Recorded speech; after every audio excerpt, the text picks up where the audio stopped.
The Empire ruled the known galaxy through certainty. Certainty of numbers, certainty of doctrine, certainty that no force could challenge fleets measured in thousands. Entire civilizations had fallen not because they were weak, but because resistance had become statistically meaningless.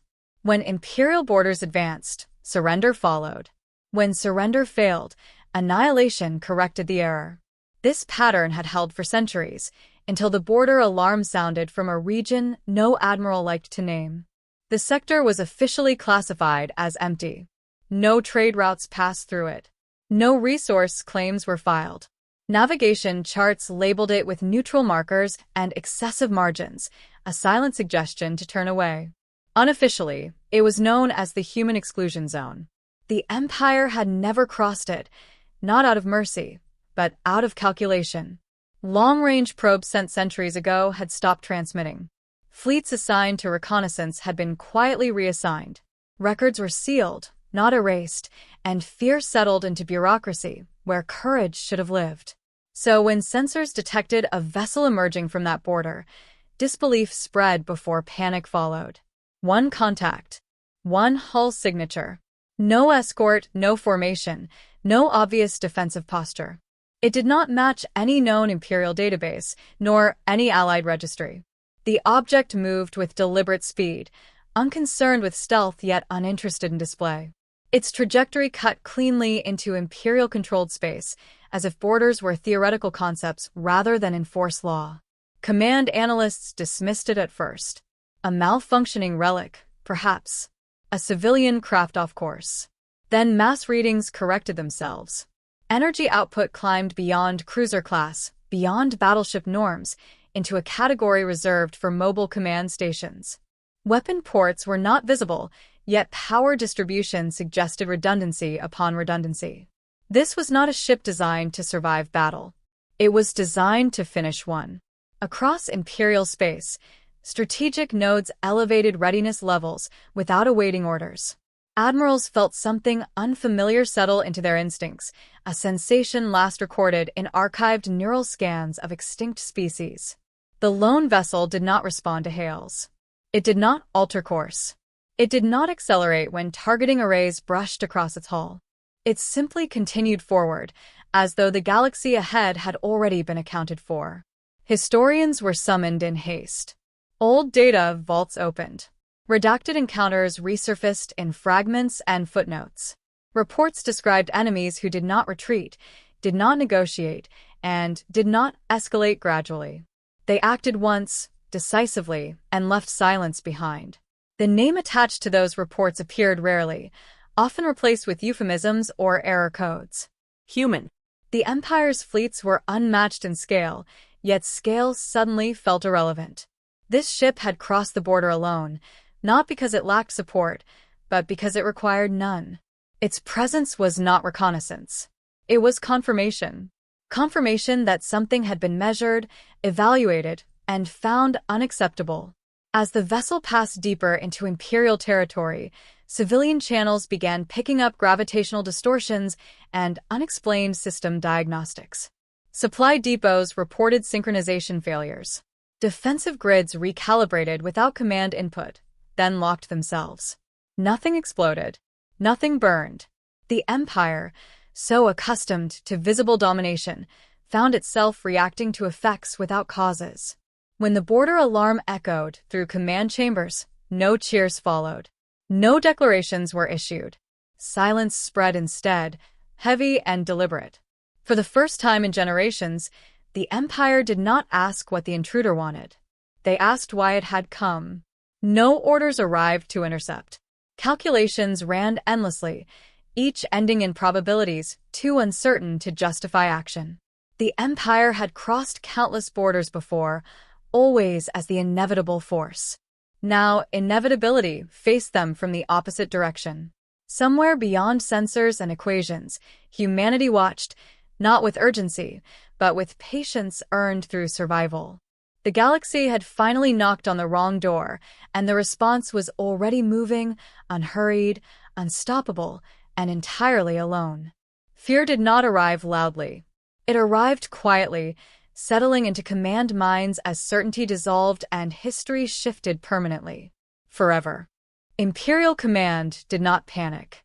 Panic was inefficient, and inefficiency had been bred out of the Empire long ago.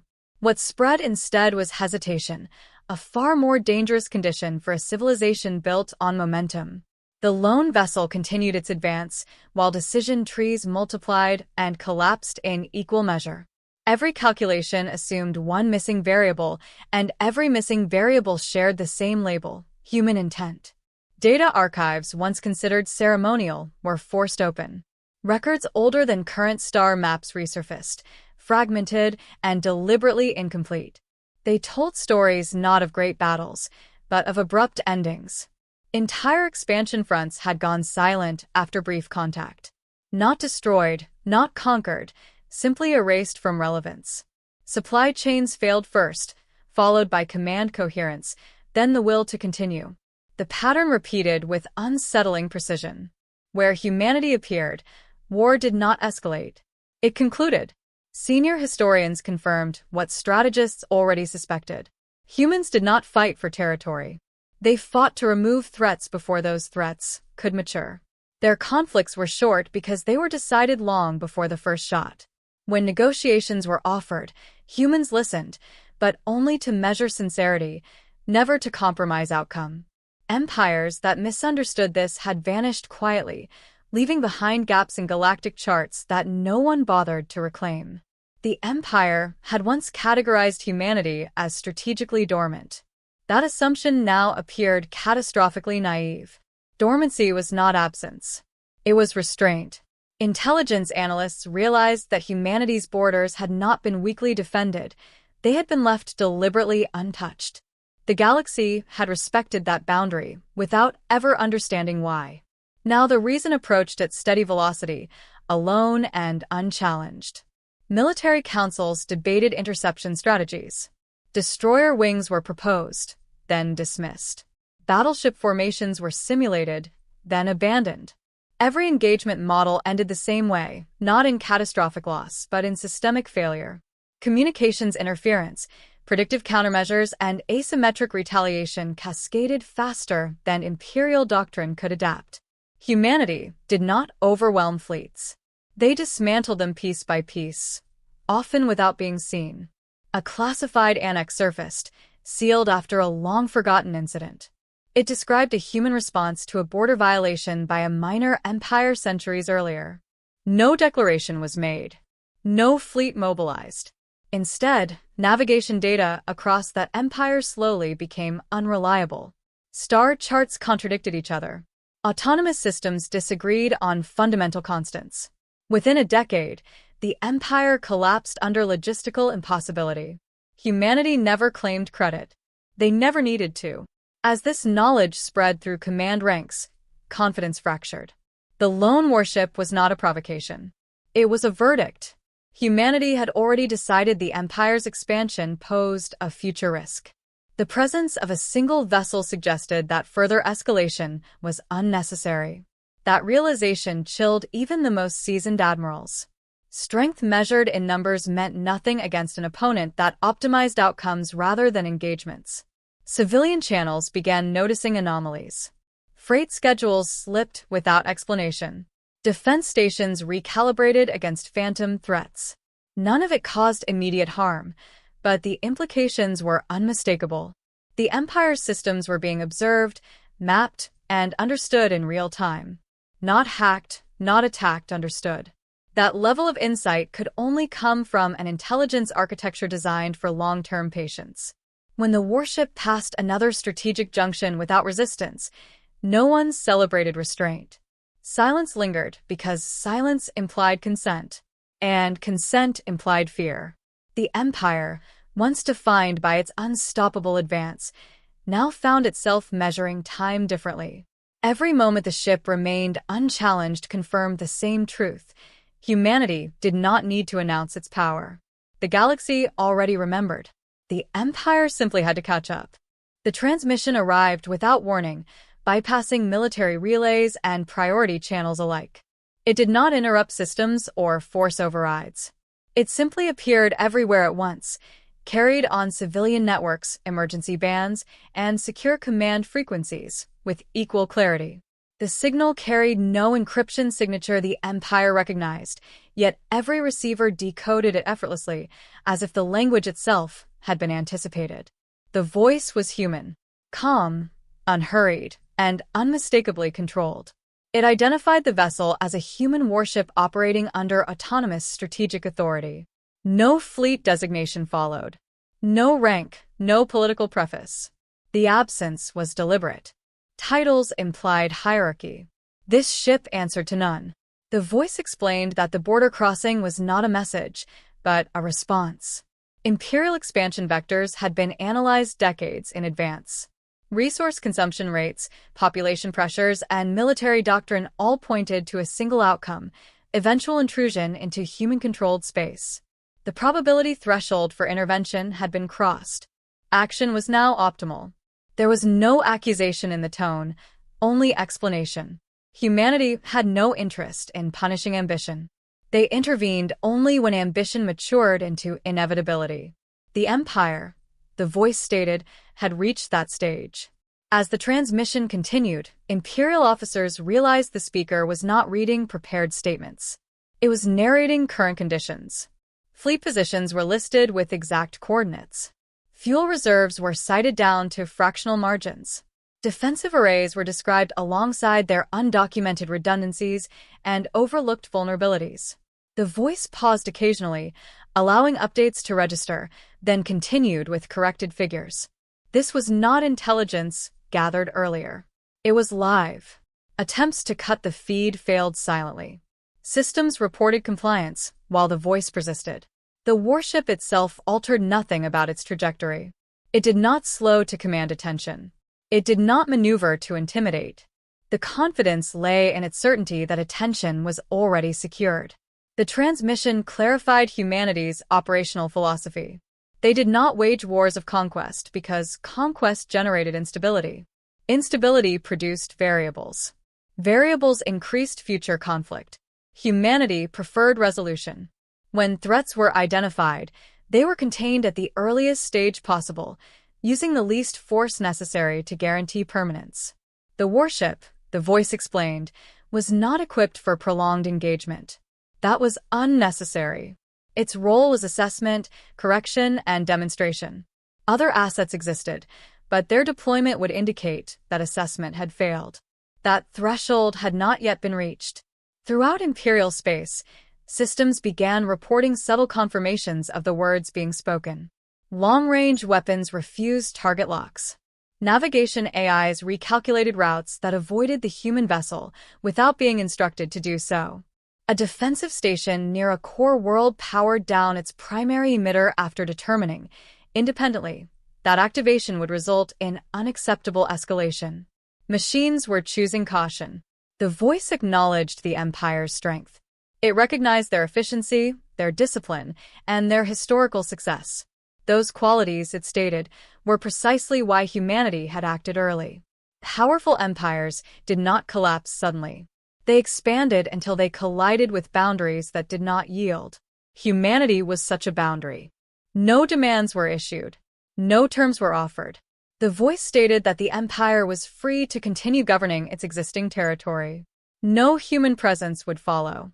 No occupation would occur. The only restriction was future direction. Expansion toward human space would cease. Expansion that destabilized adjacent regions would be monitored. Compliance would be assumed unless proven otherwise. The transmission concluded with a single clarification. This was not a declaration of war. It was notification that further expansion would be interpreted as intent. The signal ended as smoothly as it had begun. No afterimage lingered. No systems malfunctioned in protest. The warship continued forward for several more moments, then adjusted course by a fraction, a subtle correction that indicated a task completed rather than a retreat. Across command chambers, no one spoke. The Empire had been addressed, measured, and spared. And in that restraint lay the most unsettling realization of all. Humanity had not come to fight. They had come to stop something before it ever began. Imperial command authorized a limited response, not as defiance, but as verification. Autonomous probes were launched from distant platforms, their mission narrowly defined to observe, not engage. They never reached effective range. One by one, their guidance systems desynchronized, starfixes drifting by microscopic margins until safe return protocols activated automatically. The probes came back intact, yet empty of usable data, their logs internally consistent and collectively useless. Electronic warfare units followed, deploying spectrum interference and predictive noise designed to expose reaction patterns.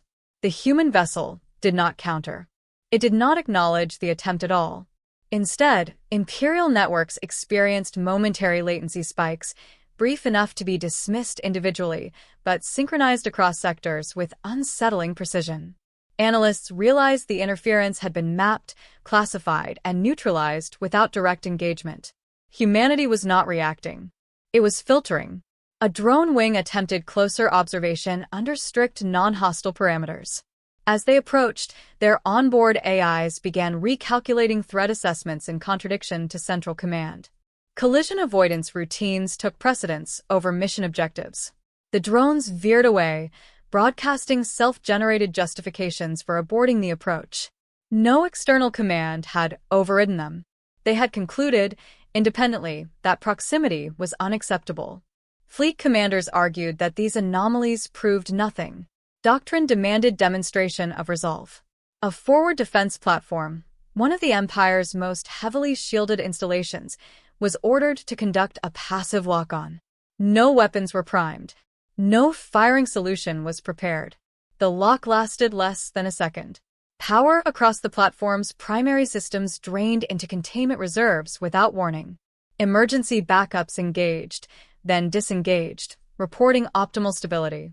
The platform remained intact, undamaged, and fully functional in appearance. Yet every offensive system reported itself as unavailable, citing internal safety thresholds that could not be manually overridden. The platform had been rendered irrelevant without being harmed. News of the incident spread faster than official channels could suppress it. Allied species began withdrawing task groups from Imperial formations, citing unrelated security concerns. Trade partners delayed shipments. Border patrols along distant fronts reported sudden increases in local resistance, as if the Empire's authority had weakened overnight. Perception shifted, and with it loyalty. The human vessel maintained its course, neither advancing deeper nor retreating. Its presence alone reshaped strategic reality. Imperial simulations updated constantly, each revision narrowing future options. Attempts at escalation no longer promised advantage. They promised consequences whose scope could not be modeled. Civilian unrest followed, not from panic, but from awareness.